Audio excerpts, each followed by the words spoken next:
Nous avons déjà construit ensemble de nombreux calendriers et plannings annuels automatisés. Mais cette fois, il n'est plus question de le bâtir à l'aide de formules intermédiaires permettant enfin d'aboutir aux résultats escomptés. Un seul calcul matriciel doit produire l'ensemble des dates de chaque mois pour le calendrier annuel perpétuel et bien entendu dynamique. Vous le constatez par exemple en changeant d'année grâce à la liste déroulante et remarquez que toutes les dates du calendrier se recomposent automatiquement. Pour débuter cette construction, nous suggérons tout d'abord de récupérer un classeur offrant certains réglages. Et comme toujours, ce classeur est proposé au téléchargement bien sûr depuis le site bombache.fr. Vous le remarquerez, il est accompagné d'un fichier de type texte qui livre des syntaxes de matrices virtuelles que nous allons exploiter. Mais nous y reviendrons en temps voulu. Nous revenons donc sur la feuille Excel et nous constatons qu'elle propose en effet une certaine structure. En cellule B4, donc, une liste déroulante permet de désigner une année.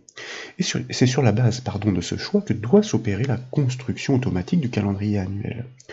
Cette liste de choix se nourrit des informations renseignées en colonne O. Cette dernière devrait donc être masquée. En ligne 6 sont énumérés tous les mois de l'année dans leur version textuelle. À partir de la ligne 7 donc, et pour chacun des mois, nous devons entreprendre la construction automatisée de chacun des jours qui les composent. La fonction Excel date est nécessaire. Selon l'année passée en premier paramètre, le numéro du mois inscrit en second argument et le numéro du jour fourni en troisième paramètre, elle livre une date précise. Mais cette date doit évoluer au gré des mois et des jours. Seul un calcul matriciel résonnant sur l'ensemble des données peut prétendre à la construction automatique et directe du calendrier. Je vous propose de revenir sur le fichier texte pour réaliser quelques remarques. Il renferme donc deux matrices virtuelles. La toute première désigne les 12 mois de l'année sous forme de tableau horizontal respectant la progression de notre calendrier. Dans la syntaxe, ce sont les points utilisés comme délimiteurs qui définissent une telle matrice. La seconde, quant à elle, énumère les 30 jours potentiels de chaque mois à ajouter au premier jour construit pour obtenir la suite logique dans chaque colonne. Et dans la syntaxe, cette fois, ce sont les points-virgules qui définissent une telle matrice d'énumération. Nous pouvons donc désormais débuter. Il est nécessaire de présélectionner l'ensemble des cellules qui sont concernées par la construction de ce calendrier en englobant nécessairement potentiellement 31 jours pour les plus grands mois. Donc je vous invite à partir de la cellule B7 à sélectionner la plage B7M37 par exemple à l'aide de la touche maj du clavier qui permet de réunir l'ensemble des cellules entre le premier et le deuxième clic. Ensuite, bien sûr, nous tapons le symbole égal pour débuter la formule matricielle. Et comme nous le disions, nous avons besoin de notre fonction date que nous inscrivons suivie d'une parenthèse pour accueillir ces arguments. Le premier concerne l'année, donc naturellement, nous cliquons sur la cellule P4 pour ce choix dynamique avec la liste déroulante, puis nous tapons un point-virgule pour passer dans l'argument du mois.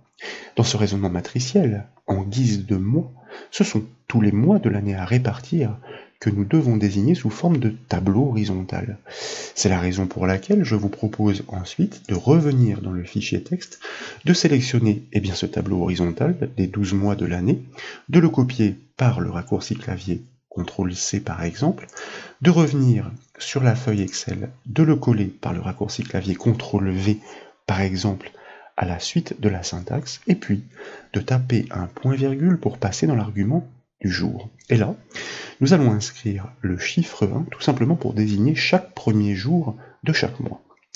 Ensuite, nous devons transmettre l'énumération de tous les jours à ajouter à chacun de ces premiers jours du mois.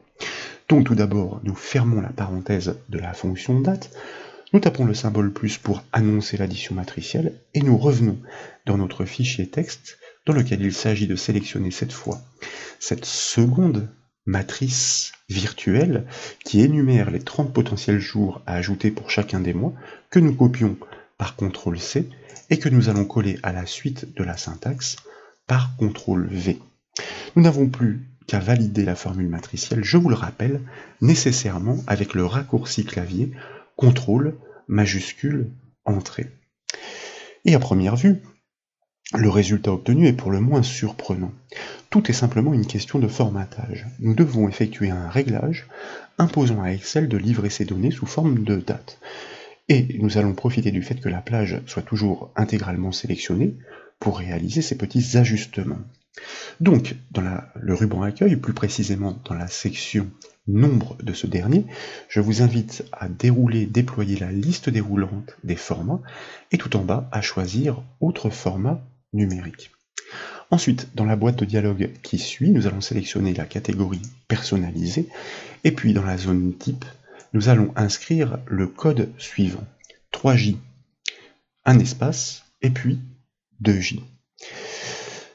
Nous connaissons déjà le mois et l'année, donc pour ne pas alourdir la présentation du calendrier annuel, seule la précision sur le jour nous intéresse.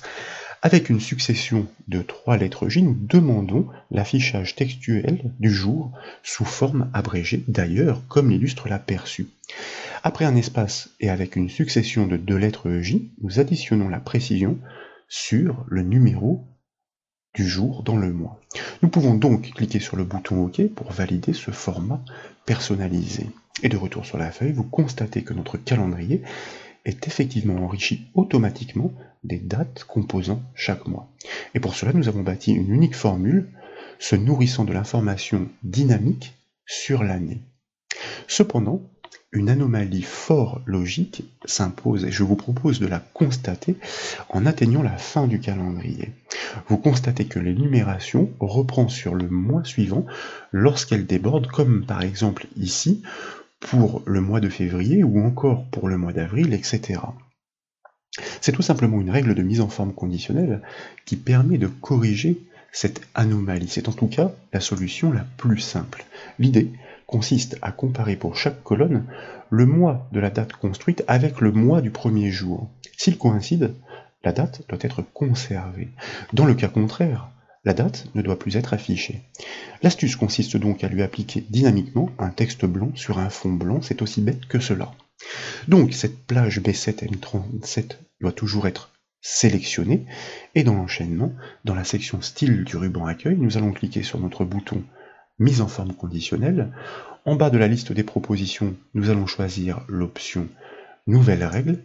Dans la boîte de dialogue qui se propose, nous sélectionnons le type utiliser une formule, puis nous cliquons dans la zone source située juste en dessous.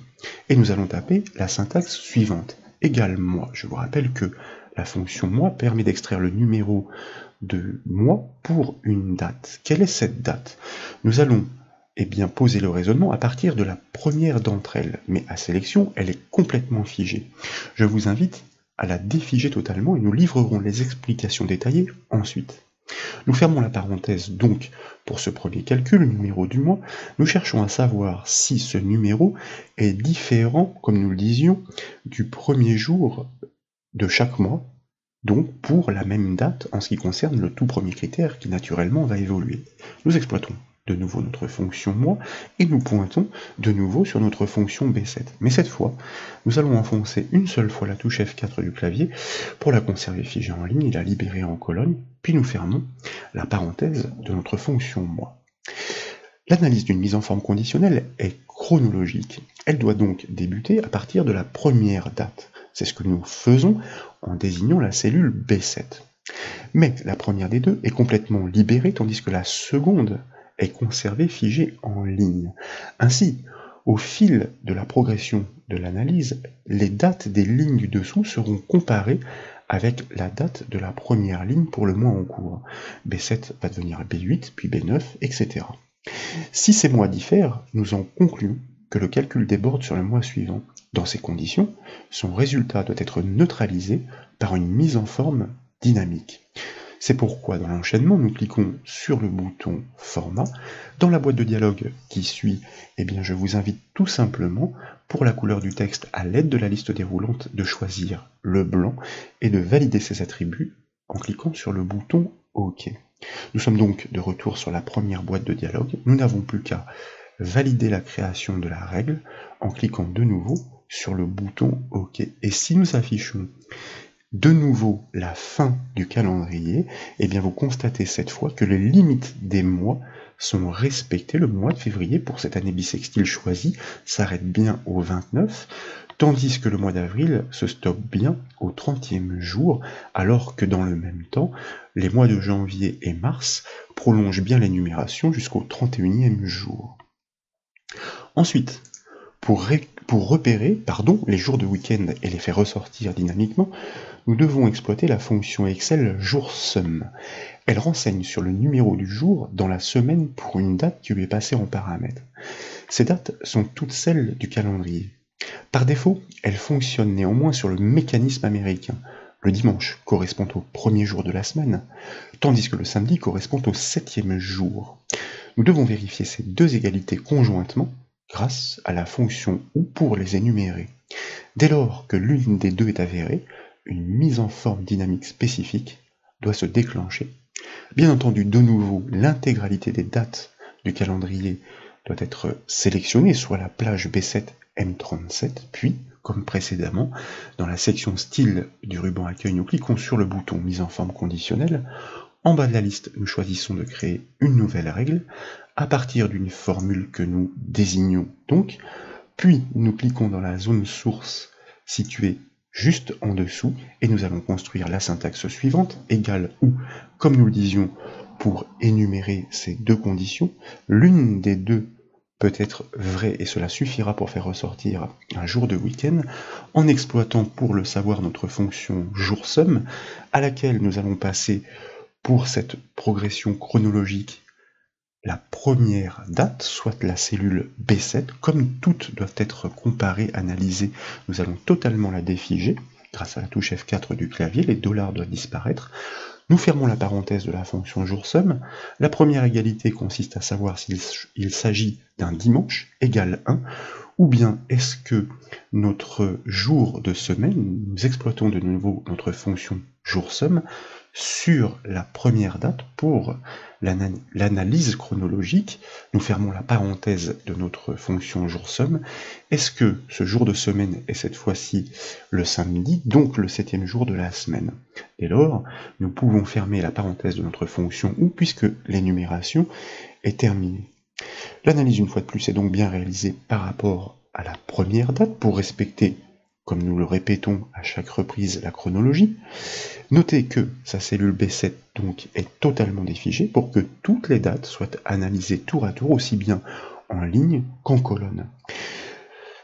Donc, ensuite, nous devons repérer dynamiquement ces jours de week-end. C'est la raison pour laquelle nous cliquons sur le bouton Format de nouveau. Dans la boîte de dialogue qui suit, nous activons l'onglet Remplissage. Dans la palette de couleurs, je vous invite par exemple à sélectionner un bleu pâle et puis dans l'enchaînement à cliquer sur l'onglet Police et nous pourrions ici faire ressortir le texte grâce à un style gras et puis une couleur bleue mais foncée cette fois-ci, attribut que nous pouvons valider en cliquant sur le bouton OK de cette boîte de dialogue et nous sommes de retour sur la première boîte sur laquelle vous voyez que le résumé est tout à fait explicite. Voilà l'apparence dont doivent se parer les jours de week-end dynamiquement, ce que nous allons vérifier en validant la création de cette règle par le bouton OK. Et de retour sur la feuille, en effet, la vision est plus évidente. Tous les week-ends sont dynamiquement mis en forme, et bien sûr, si vous modifiez l'année à l'aide de la liste déroulante en B4, vous constatez que les dates du calendrier annuel se réorganisent automatiquement, tandis que les repérages des jours de week-end se déplacent pour s'adapter. Tout cela, je vous le rappelle, à l'aide d'une seule formule matricielle et de deux petites règles de mise en forme conditionnelle. Voilà donc pour ces démonstrations, j'espère qu'elles vous ont plu. Si c'est le cas, comme toujours, je compte sur vous pour mettre un petit j'aime à la vidéo. Et comme vous le savez, vous pouvez retrouver toutes les autres formations sur le site bombache.fr. Je vous remercie.